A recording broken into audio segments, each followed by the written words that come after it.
You look like Freddie Benson from iCard. Freddie Benson is white as... Dude, I'm 100% Chinese. Talk about your latest video. Oh, God. Okay, you know what? Fine. I will talk about my latest video for 17 minutes. Here we go. All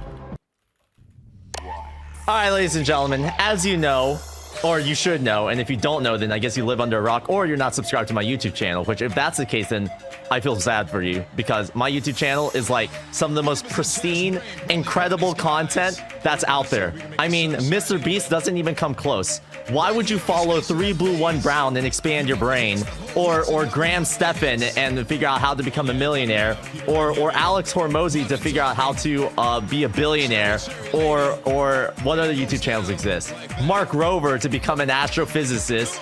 Oh no, that's Neil deGrasse Tyson.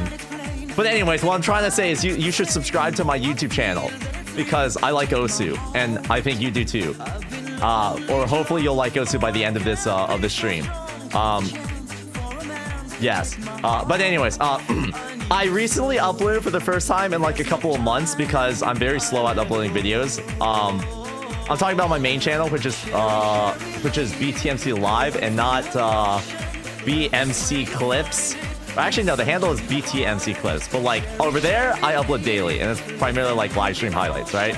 But on my main channel, youtube.com/BTMC Live, like I struggle, and I've been struggling for a very long time for the upload consistently on that channel, primarily because like there's a lot of stuff that I want to make videos about, but like I keep running to this issue of like shiny object syndrome, where I'm like, ooh, let's make a video about this. Ooh, what about this too? Ooh, how about this one? Ooh, let me upload this. Ooh. And then like I start working on the video, and then like shiny object syndrome happens, and then I start focusing on another video, and then like it happens again. And so like technically there are like 17 videos in the works, but like the oldest one just becomes like forgotten. So there's probably more videos that like I've just forgotten. And this goes all the way back, even like 2000, as early as 2018, because 2018 was when I kind of stopped working on my own videos and I tried like bring on an editor. They say, oh, if you want to upload more videos, just bring on an editor, by the way. Biggest fucking mistake that I've ever made in my life. Because when I'm working on something myself, at least like I know like with my ADHD brain, I'll just lock the fuck in, and like in 12 hours, I have a finished video to upload, you know? But with an editor, I like, okay, now my editor is working on it, and then I get shiny object syndrome, and then I deadass forget about the project, and then it just doesn't move forward. So, to be honest, that's the actual reality of why the Level Up Expo video, which is my most recent video, why it took 189 days for that video to actually come out.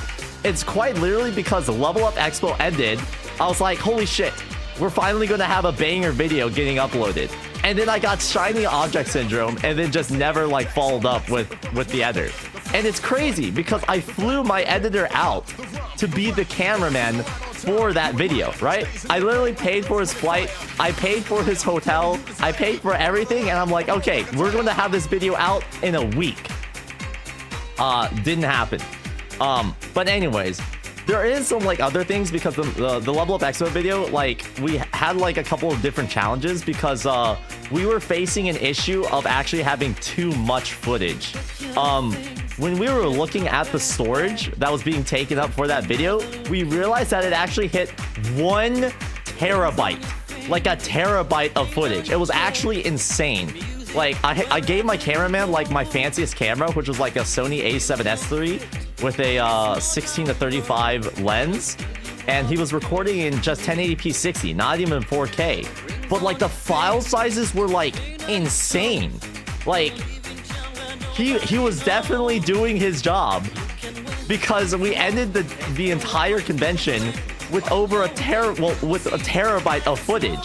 So just managing all of that footage was an absolute nightmare. Every single day, or sometimes even during the day, we would have to deposit the footage into a external SSD.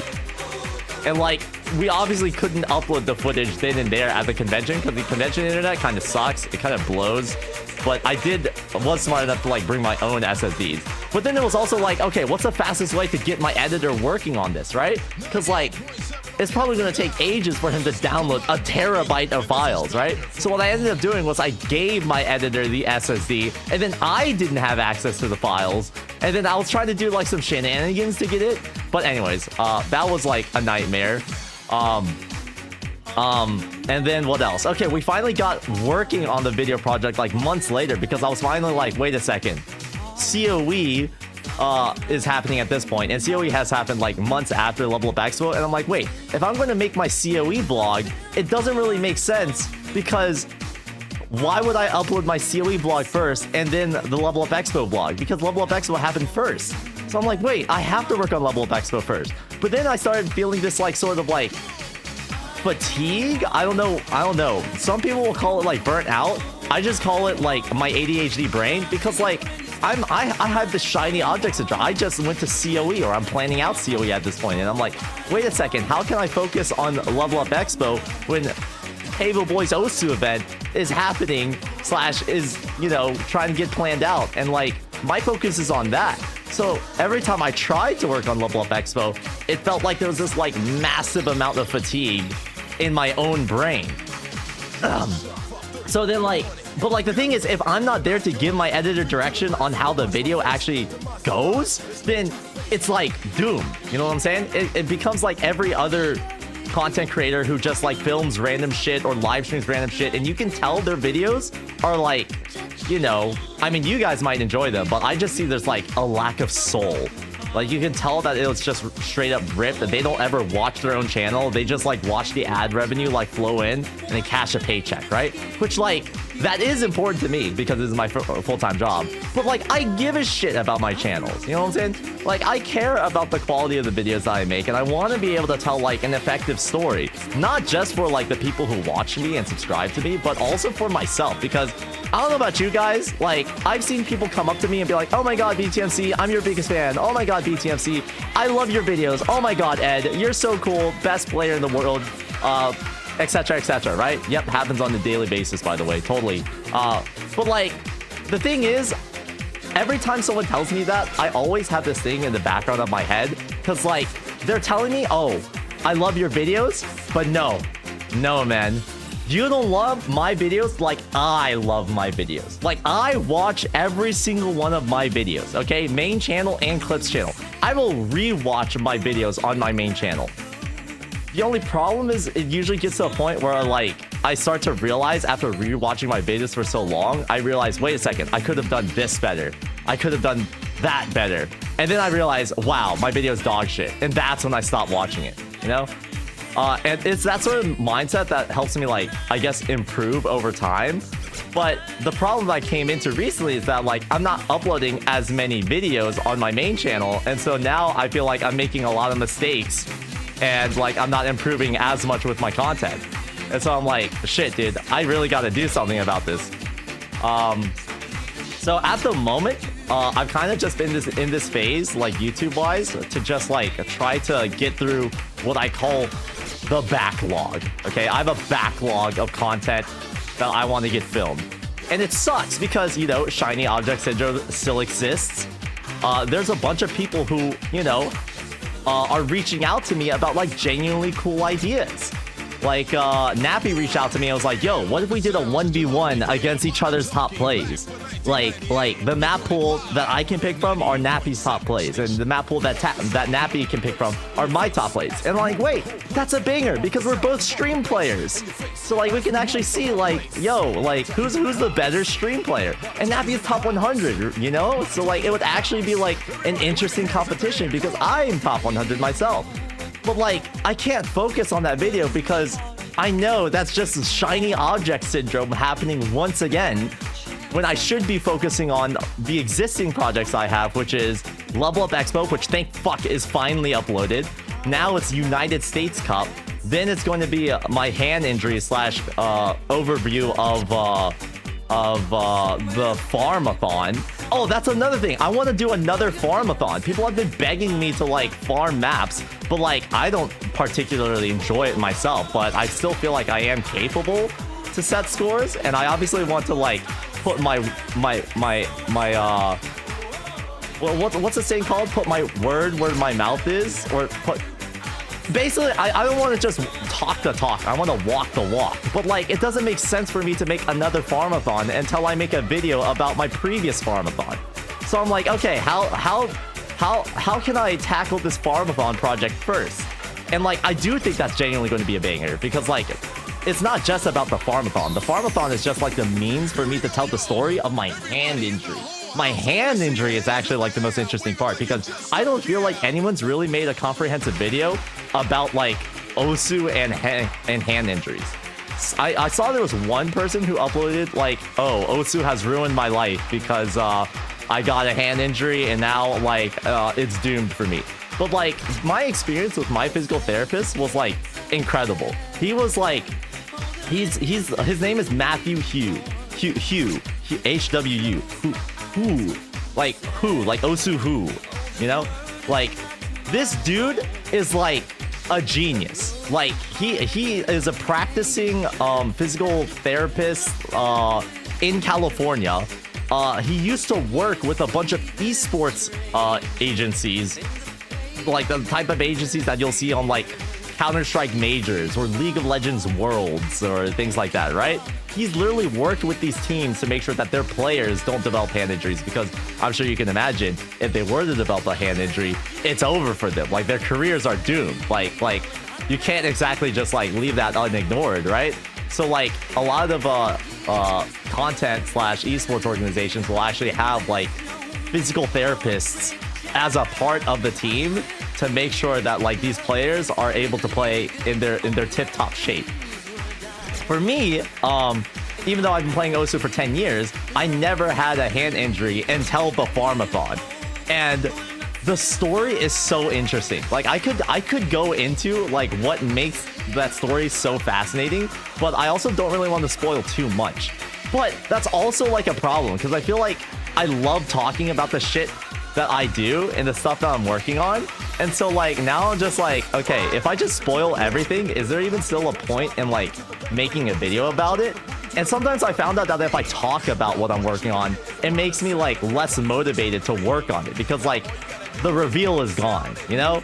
Like people already know that I'm working on this and I got like the dopamine hit of like people being like, oh my god, BTMC is working on X video. Oh my god, he's making progress on this video. And I'm like it makes me feel good to talk about it, but like the reality is like me talking about it isn't actually doing anything. What's doing something, well, the thing that actually moves the needle is like sitting in calls with my editors or scripting out the video or like finding the footage because only I can do that. Even if I have an editor, like he doesn't know what my prescription is that I was given when I went to urgent care. He doesn't know what color my mucus was when I got sick. He doesn't know every top PP play that I set unless I give him the link to the spreadsheet. He doesn't know, like, etc, etc. Like, it's, even though like I have people on the team, like it's still like heavily involved on like the creator side and like the work that I'm doing. And so if I'm not there to like, you know, move the project forward, then the project just dies, you know? And it's that sort of project management / what do you call it? Discipline, I guess, that I've struggled with a lot. What I've realized is that maybe it's not actually my fault. I've been like really harsh on myself because like I see what other people do and I'm like, okay, if they can do it, then surely I could do it myself. But like the last couple of years, I feel like I've been struggling a lot. It's actually like a problem. It's gotten to a problem where I procrastinate too much, right? And so what I ended up doing was I finally got my health insurance sorted. Shout out to Kaiser Permanente. And I finally got an evaluation. And lo and behold, I do actually have ADHD. It's not just a meme. Like, it's an actual thing. Like, it literally said in my diagnosis that the patient talks excessively. Like, that was literally in my visit notes. I think that's what it's called. Like every single time you go to like the doctor, they're supposed to prepare like a visit summary. Oh, that's what it's called, visit summary. And so like I was looking at my visit summary and like, yeah, Edward has been diagnosed with ADHD combined with anxiety. And I'm like, what the heck? Wait, actually? It's kind of crazy. Because, like, if that's the case, then that means, like, the way that my brain functions isn't actually normal. In fact, normal functioning humans are, like, I don't actually know what they think or how people think.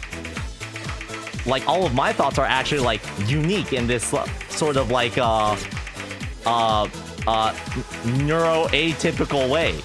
And that's just getting used to that thought has been interesting, I guess, because I'm now looking back at my own past struggles and I'm realizing, wow, all the shit that I've like, all the trash that I've thrown at myself because like, oh, I just need to focus. Why can't I focus? I just need to lock in, and then me pushing myself to do all this stuff, trying to get all these systems in place with like task managers, project management applications, calendars, all this other stuff. It's just me trying to like what's it called, trying to put a band-aid on like an open wound, you know. So I'm finally getting treatment. I actually have a call with another psychiatrist to actually get like medication for it, because I have too many things that I'm like extremely passionate about that I genuinely don't want to die. Shiny object syndrome is fun, but there are projects that I always come back to that I genuinely want to see through fruition, and I feel like that I'm struggling to get from one point to another because of symptoms that are related to ADHD. And so if I can solve that, then I feel like that will genuinely like make an impact on my life. And so I've been following through with that. Holy fuck, was that 16 minutes?